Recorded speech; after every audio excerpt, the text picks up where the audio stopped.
Welcome to another edition of the Insider Mailbag. I'm Jared Johnson, and we have some really good questions as usual this week, so I'm going to jump right into them. First one is from Tech Freak. This one's really close to my heart. Tech Freak asks, are you excited that EA Sports is creating a new NCAA college football video game? Man, am I.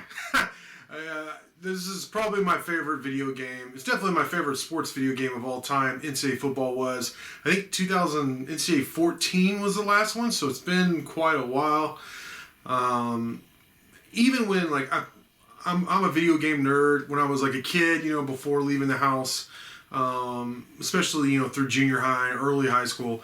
I played a lot of video games. Definitely Madden, NCAA football, NBA Live, NBA 2K eventually, all that. And then all kinds of other video games too. But in my 20s, I did what 20-year-old somethings do. For the most part, I didn't play a lot of video games, with the exception of NCAA football. I always had a running dynasty. I was always Texas Tech. Texas Tech won something like 30 straight national championships with me as head coach on NCAA football. And, of course, always had, I would do the dynasty where you recruit, which I loved recruiting throughout the year and all that, and always had the number one recruiting class, all that. It was a lot of fun. And then, I love the part where you could play your high school playoffs. Now Madden does that with the NCAA, where even Tech in Madden 19 or Madden 20, I think, you could beat Texas Tech and go to the national championship and go to the playoffs and national championship, then go through the draft process. Well, they did that with NCAA football first, I believe, with the high school. You can go through the Texas high school playoffs, and that was awesome. I really enjoyed that. So bottom line is, I danced a little jig when I saw EA Sports tweeted out that they were coming out with a new game and all that. I can't wait. Of course, I'm not going to go into all the legal stuff and why that game ended, but I'm really glad to see it come back. It was a big hole in my life without NCAA football, and now hopefully it'll be fulfilled, and I can't wait. And I'll probably write a story about it and just maybe we have some kind of dynasty or something, or at least a thread dedicated to it where we can all talk about the game and our experiences and our dynasties, and we can get one going together. I think everybody want to be Texas Tech, but we can get a dynasty going together, or maybe at least a season where we all play, and we have to line up who's on Xbox, who's on PlayStation, all that stuff. But we can figure it out, and I think it'll be a lot of fun. All right, Prosper has a good question. He says, should we all be concerned about a long-term injury situation with Shannon? He was limping pretty bad out there. Yeah, I was disappointed, of course, that Tech and Baylor's game was postponed, but there might be a silver lining in there that hopefully Shannon can get some rest, because he doesn't have that normal explosion. He doesn't have that normal lift. Now, he had that tip dunk against West Virginia, and one that was pretty exciting. It was pretty explosive, but overall, you can tell he's limping out there. He didn't play the first half at Kansas State as well. It hadn't been the same since he kind of has appeared to be injured. So I want to see what he can do when healthy again, and what that would mean to this team, because I think it would mean a lot.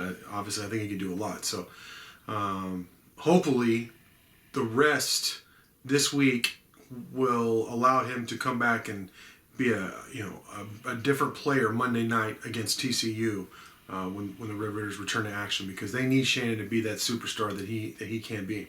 All right, Red Raider TTU wants to know my hangover remedy. Well, if you have enough forethought to take some ibuprofen or Advil or whatever and drink pretty good, at least a big glass of water, which, oh, by the way, if you have the hiccups, drink a large glass of ice cold water. Just gulp it, chug it, and your hiccups will go away. Maybe you've been drinking something that just really just destroying your stomach and you got that drunken hiccups. Ice gulp a large glass of ice water, and it's a miracle. But that's not what you asked. So if you're having a lot of fun, a lot of revelry, you're enjoying a lot of revelry, you're probably not going to think about taking Advil or ibuprofen and drinking a bunch of water before you go to sleep. if you're partying that hard, you're going to have a serious hangover. So the next day, really, when it comes down to it, if you're really hurting, the only hangover remedy is hair of the dog, man. I mean, you can try to sleep it off. That's fine. That's not really like living. It's, you're unconscious. But if you have to be conscious with a bad hangover, if possible, Bloody Mary, whatever. I've even not. This sounds like an alcoholic, and in a way, I am an alcoholic because I like to drink, but. Not really. Like the next day when you're really hungover, the idea of a drink, hair of the dog doesn't sound good to you. But I have before in a pinch where I was like, I got to get my stuff together. I've already taken a shower. I've already done my whole thing. And I'm still dragging. Not even a full shot, but a half a shot of whiskey or whatever. It doesn't vodka, so hopefully it doesn't smell, you don't smell like it. Just to kind of clear the cobwebs and get going in your day can help you. Now, if you're not going to do all that, sometimes... The only thing is hopefully you're able to sleep well and some kind of greasy food. Like, I don't really eat fast food anymore, but like a Whataburger used to do it for me. To just soak up all the alcohol. Those have been my go-tos. The best way to, I don't want to say sober up, but get over a hangover. Red Raider KA wants to know what type of improvements I will be looking for from the football team this spring. Spring football is kind of funny because you have veteran guys like a Colin Schooler and a Rico Jeffers. I mean, do you really want them hitting a lot? No. Other than just like to set the tone for your team. I mean, you know what you're getting out of those guys. You know what you have in Dawson Deaton. You know what you have in Eric Ezukama. You don't want those guys to get hurt. Spring football is to find out what younger players want to hit, what gains they've made in the off season, and who's on the same page with the coaches and the staff and the program. So some guys who I think could use a really nice spring. I look on the defense. I would really like to see a Jalen Hutchings. I like him, but I like to see him take the next step. Tony Bradford as well. I mean, they're now becoming veterans on this team. I want to see them take that next step. Adrian Fry, where'd he go? Freshman All-American, struggled mightily as a sophomore and absolutely disappeared this last season in 2020. I mean, he couldn't get on the field. He needs a spring. Now, as far as the team overall, I want to see, defense usually dominates in these kind of situations because they know the offense. Well, that may not be the case with Sonny Cumbie, though, Tex played against Sonny Cumbie, TCU every year, which at least he has some kind of fingerprint on the offenses, even if he hadn't been calling the plays the entire time he was there. So they'll have some familiarity with the Tech offense, but it's not like where they'll know exactly where it's going and the quarterback's cadence and all that, where those are all huge advantages for a team's defense. So I want to see this offensive line come together. I think that's one thing we're all looking at. And then of course quarterback. Quarterback play's got to be better. Donovan Smith's on a pitch count coming off surgery, but I want to see how he does. Bear Morton, of course, all eyes on him. What about Maverick McIver? Is he a legitimate option? And then Henry Colombi. Is it really like, okay, they know what they have in him, or can he get better? So there's a lot of things. I feel good at running back. We'll look at maybe some young receivers who are going to step up. Is Loic Fuanji, is he going to be a big part of the passing attack next season? Is Miles Price the answer, or is it Dalton Rigdon? Is McLean Mannix going to do anything this year? Is he healthy? All that stuff. I want to see a lot. I want to see a lot of improvements. And I want to see a lot of things from both individuals, position groups, and then just sides of the ball, and then kicker. I want to see somebody emerge as a consistent place kicker for Texas Tech.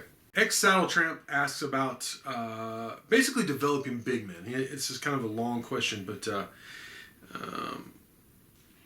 not just big men, but also just guys on the end of the bench. And I think it's fair to say that while Tech has done a great job developing like the stars and putting guys in the league, they have processed a lot of guys.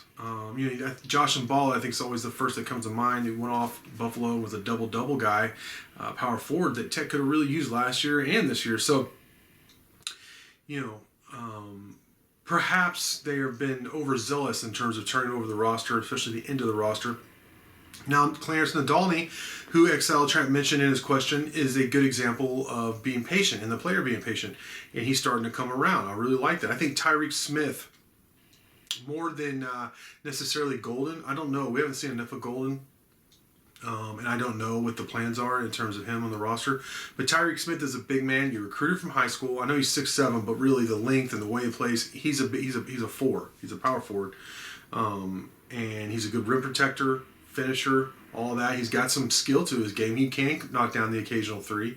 I think it's just more of him getting accustomed to what they want to do on offense, being in the right place on a more consistent basis, and then also just polishing his game. But those two, Nadolny and Tyreek Smith, Reek as everybody calls him, are really good examples of guys who have been on the roster a couple of years and the end of the bench in terms of Nadolny.